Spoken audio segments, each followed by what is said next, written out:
brand new GM mode. This is not the Florida Panthers GM mode anymore. This is the St. Louis Blues.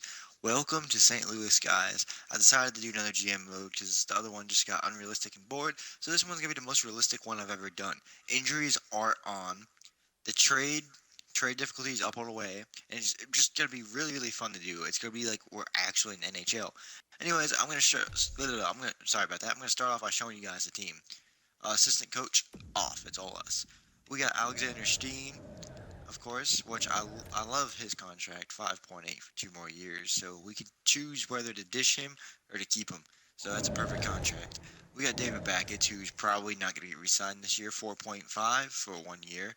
So he's listed as a second liner though, so I guess that's a good thing.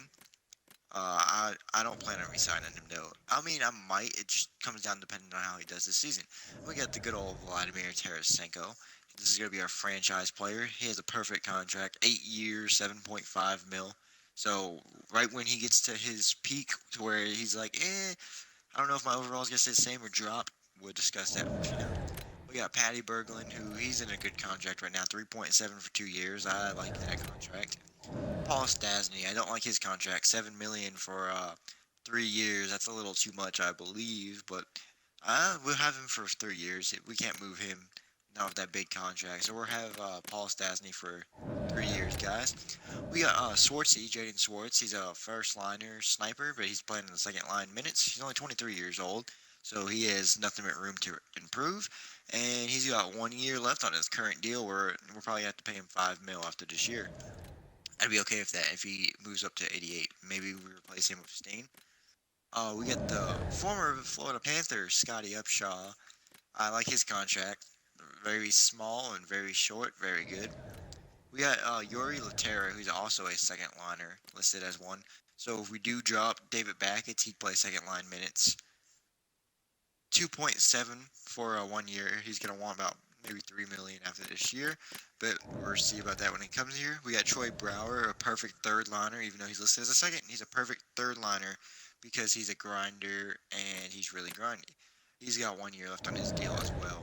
We got Ryan Reeves, which he's a fourth liner, pretty much a pretty good fourth liner. I don't like his contract. He's paying him a little too much to be a fourth liner, but still.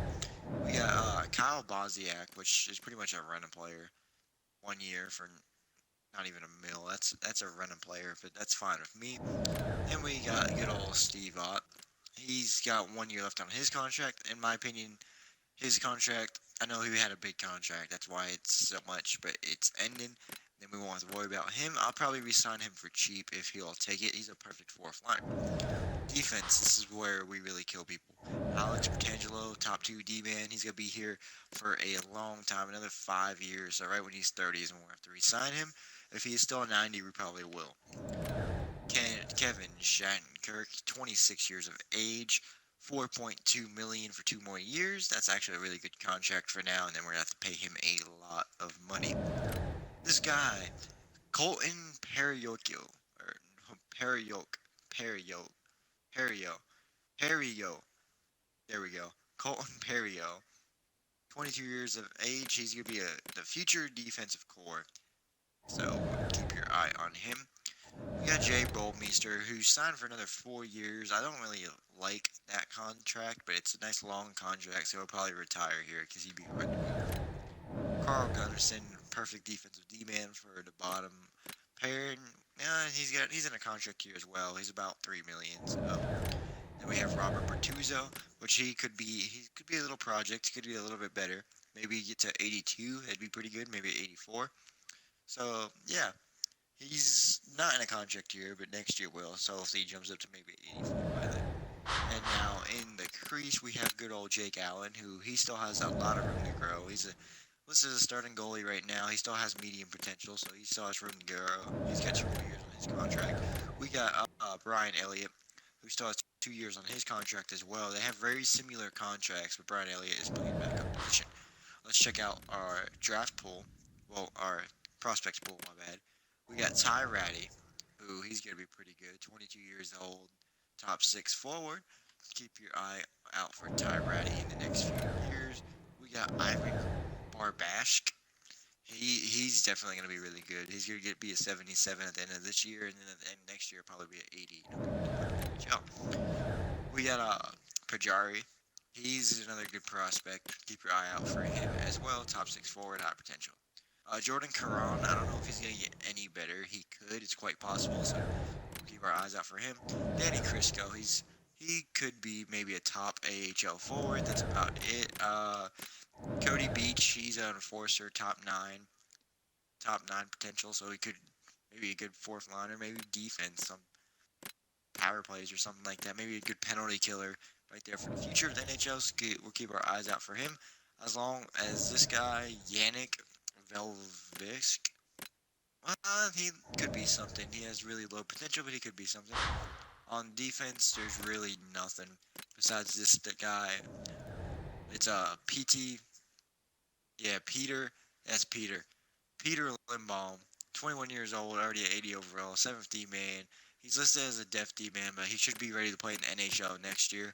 So maybe when we deal away, maybe when we let one of our D men go, like Gunnarsson, we bring him up.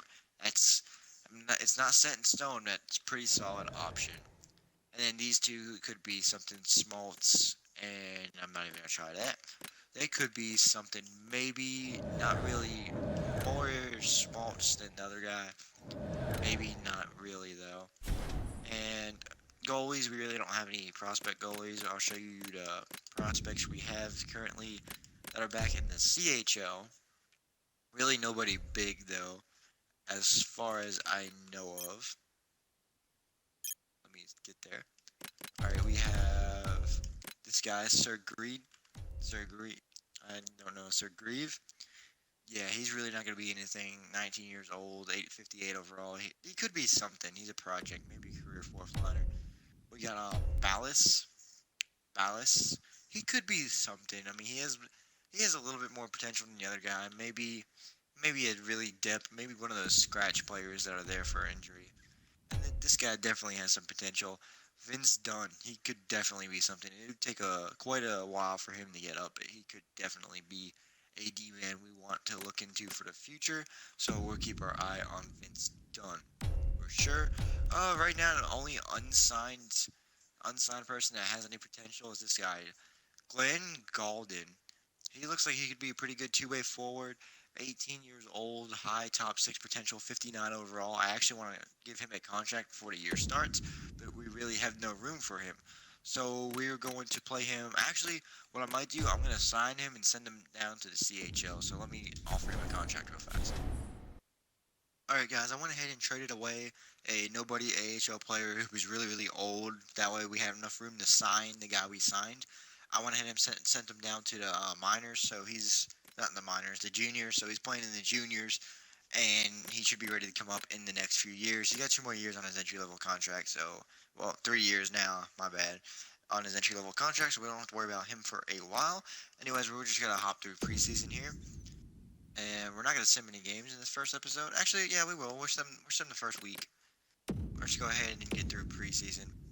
Now, what I really am worried about is all the first liners on our second line wanting ice time that they're supposed to be getting, and they're not. So that's the only thing I'm worried about coming up on us. Like Paul Stastny's going to want first line time. So far, we're having a great preseason. I know preseason don't mean anything. 5-0-1 preseason. If that's gonna be how the season goes, guys, that's gonna be completely awesome. This team, I believe, is a team that can make the Western Conference Finals this year. Waivers in effect, blah blah blah blah. Nothing affects us. All right, let's go to player morale. Who wants to meet with me? What's this guy say? Dysfunctional family. Oh, here we go already. Wow, he doesn't get along with a lot of people. Thanks for the input. We know about the problems. We'll look into it. Positive effect, great. So the locker room's already mixed up. So we're gonna slow sim our first game. We're gonna get the first week. So just these first 2 games out of the way. All right, here we go. Edmonton Oilers. First period. Jaden Schwartz gets one. Wow, everybody with last name that starts with an S and ends with a Z is getting goals here. Justin Schultz gets the first one, and then Jaden Schwartz gets 2. What is that, like almost 30 seconds apart from each other? Jaden Schwartz, what a beast. Second period. Kyle Bonziak and Mark Letescu. Third period. Jaden Schwartz here completes the hat trick, and Teddy Purcell. Jaden Schwartz with the hattie. That's what I'm talking about, Jaden Schwartz. Right out the gate. That's what I want to see. That is exactly what I want to see. Starting the season off 1-0. Now we got Minnesota. We should beat Minnesota 3-2, starting the season off 2-0. That's what I'm talking about, guys. That's what I'm talking about. 2-0, start the season. Oh, Chicago is doing the same thing. It's Chicago. What do you want? So, anyways, guys, I'll see you guys in the next episode. Should be up the very next day, so look for it. I'll see you guys tomorrow.